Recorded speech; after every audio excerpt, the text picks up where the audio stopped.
Welcome, students. Today's lesson is We Are Not Afraid to Die If We Can All Be Together. This is in your book Hornbill and it is written by Gordon Cook and Alan East. First of all, we'll go through the introduction of the lesson, followed by summary, and in the end, we'll recapitulate it with the help of key points and chronology of the events given in the story. Written by Gordon Cook and Alan East, the story is about a 37-year-old businessman who is the narrator of the story.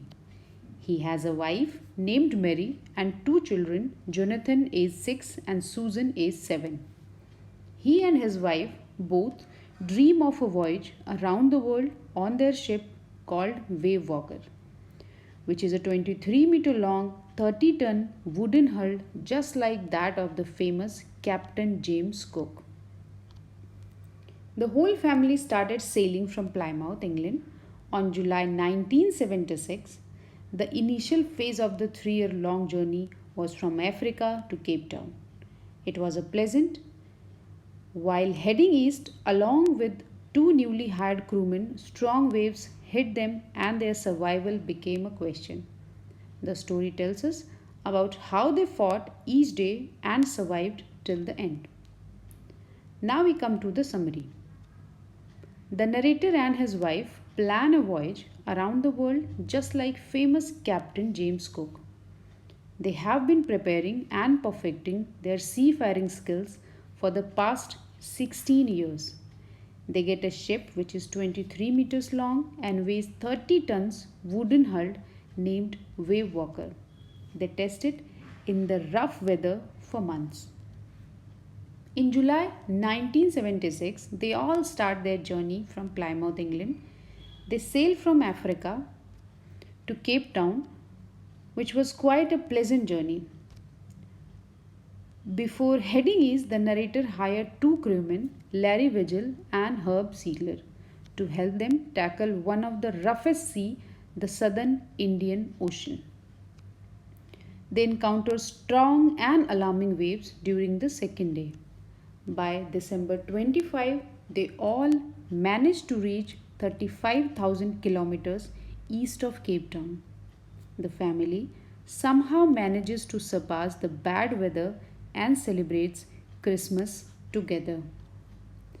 The weather changes for the worse, and on January 2, the big waves hit them. They try to slow the ship down by dropping storm jib and hit a heavy mooring rope in a loop across a stern, but it doesn't help much. Jib here is the kind of cloth which is of this shape and it is attached to the ship. This is jib. Later in the evening, a vertical and huge wave strikes the ship and the narrator is thrown off from the ship. He accepts his approaching death and starts losing consciousness. When the ship is about to overturn, a huge wave hit again and turns it right back. He suffers injuries in rib and mouth.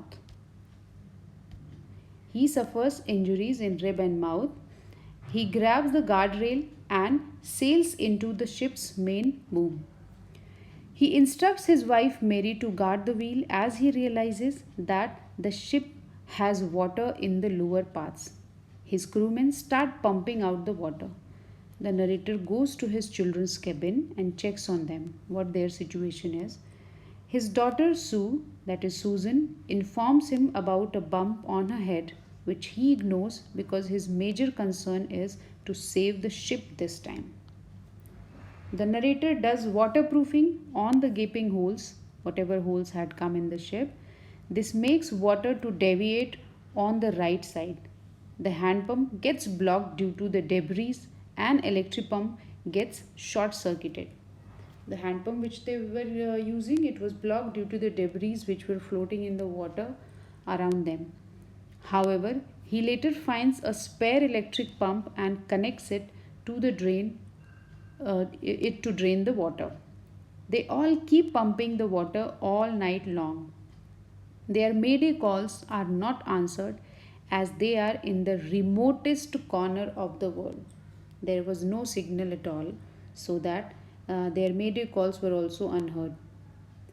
Susan, On the other hand, has now a swollen black eye and a deep cut in her arm. On being asked by her father about her injuries, she tells him she did not want him to worry as he was trying to save them. After 15 hours, the situation gets under control. The narrator decides to work in rotation now and rest. The water levels are controlled, but the leaks were still there below the waterline. The ship is in bad shape now. It is not in a condition to reach Australia. And so they decide to reach the nearest island that was called Isle Amsterdam, a French scientific base. As the supporting engines were also damaged, the chances of the ship to reach the destination are low, even Isle Amsterdam. After pumping the water out continuously for 36 hours, they took a sigh of relief. Only a few centimeters of water was left to be pumped out of the boat. They hoisted the storm jib as the main mast was destroyed. Mast is also the kind of cloth. They ate their first meal in 2 days, some corned beef and crackers. The weather soon started changing, and again the black clouds took over by the morning of January 5. His son Jonathan told him that he did not fear death as long as they were all together. This filled him with determination to fight the sea. The struggle continued, and the narrator tried his best to protect the weakened starboard side. The same evening, the narrator and his wife sat together holding hands, thinking that their end was near. The children continuously supported him and gave him moral support to keep going. The wave walker sailed through the storm and made it. The narrator then calculated their exact position by working on the wind speed. While he was brainstorming, Sue gave him a card that she had made expressing her love and gratitude towards the family. He instructed Larry, the crewman, one of the crewmen, to steer the course to 185 degrees. He said that if they were lucky, they could hope to find an island by 5 pm. He dozed off and suddenly got up around 6 pm. He believed that they did not make it and was disappointed. His son came and informed him about how they reached the Isle Amsterdam island, and he called him best daddy and the best captain. They reached the island with little struggle, and with the help of inhabitants, the whole team, the family, and two crew members never stopped trying. Their struggle and hard work finally saved them. This was the summary of the story. Now we'll quickly come to the chronology of the events, and it will be a kind of recapitulation also to the lesson. July 1976, the journey begins from Plymouth, England. Good weather and cheerful days. The weather was very good and the days were cheerful. From England via west coast of Africa. Their journey started from England and via west coast of Africa. They started traveling. Two sailors joined the voyage in the Cape Town. Larry, the American one, and Herb, the Swiss. On December 25, voyagers reach 3,500 kilometers east of Cape Town. The weather was still atrocious, means difficult. They celebrated Christmas. New Year's Day saw no improvement in the weather. The weather was bad, and even on the New Year Day also it was bad at all. Gigantic waves in the morning were seen on January 2, 1976. Sailing with only a small storm jib and was still making 8 knots. Knots is the some thing measured in sea, traveling whenever you are traveling in sea voyage. This is the speed. Ship rises to the top of each wave, endless, enormous seas rolling towards the ship. It seemed like a lot of seas are together rolling towards the ship. The screaming of the wind and spray painful to ears. It was all painful to the ears, whatever the sound was coming out of the wind and the sea. Prepared to face the sea's fury, but they were all prepared. The storm jib dropped this time. The storm jib, the cloth of the ship, it dropped. It was dropped by them. A heavy mooring rope in a loop across the stern lashed. A big rope in a loop across the stern lashed. Stern is the front part of the deck. Double lashed everything. They were trying to prepare everything. Here they were tying the ropes here and there. Even they double lashed all the things which were required to be tied. Went through life raft drills. They even also prepared themselves that in case any emergency comes, then how will they be using the life rafts. Then they attached the lifelines properly in order to make use of them in emergency. They donned oilskins and life jackets. They prepared the life jackets also, and they oil skinned everything. Means they waterproofed everything. The things which were required actually.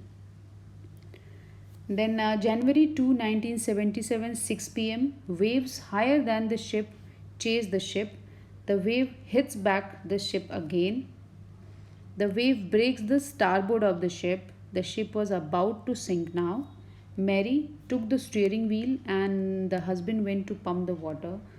Larry and Herb pumped the water from the deck. They also were pumping. And immediate action was required because lot of water was being filled in the ship. The water level rose threateningly. Pumps stopped functioning. Electric pumps were being used, and they were also getting blocked. All radio signals were blocked. No communication with the base was possible. And what else had happened? Sue's eyes bumped against something, and she had a scar there. She had a bump there. Then comes January 3, 1977. They survived for 48 hours. Auxiliary engine failed, the supporting engine failed. Then comes January 4, 1977. Water level almost dipped because of their continuous pumping.